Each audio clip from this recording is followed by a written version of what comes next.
Hello, good morning students. Myself Pravesh Bhakchandrani. Today again we are here to discuss one of another chapter of Accounts Standard 12th from part 1, that is Goodwill. Name of the chapter is Valuation of Goodwill. From this chapter you will be asked one MCQ of 1 mark, one VSQ for 1 mark and a sum of 4 marks. So total weightage of this chapter is 6 marks, which is asked in your board's examinations.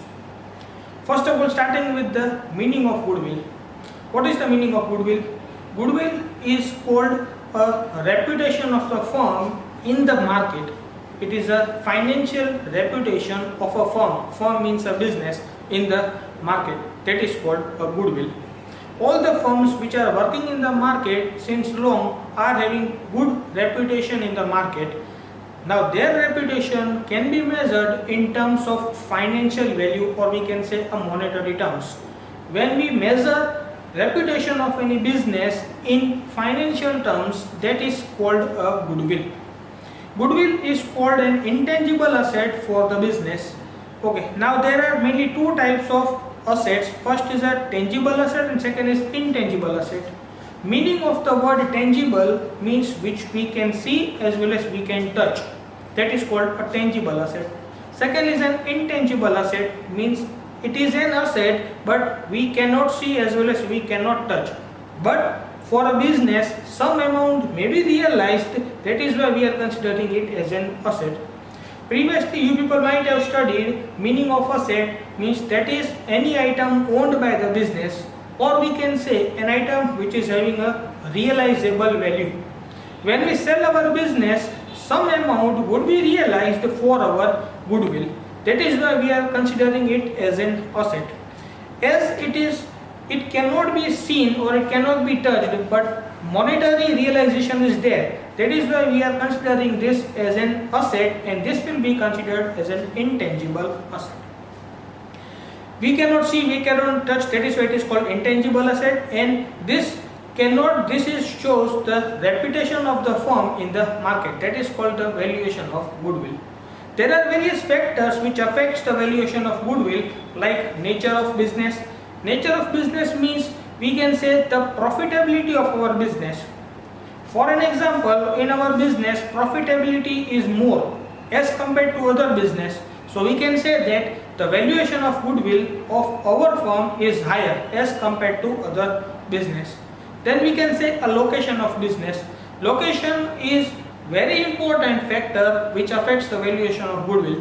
When you are starting a business, it is but obvious that you will be starting a business in some posh area, because there you will be getting good customers, the customers who are ready to pay better prices for your products. So location of business affects valuation of goodwill. Next is a duration of business. Duration of business means how long business we have started.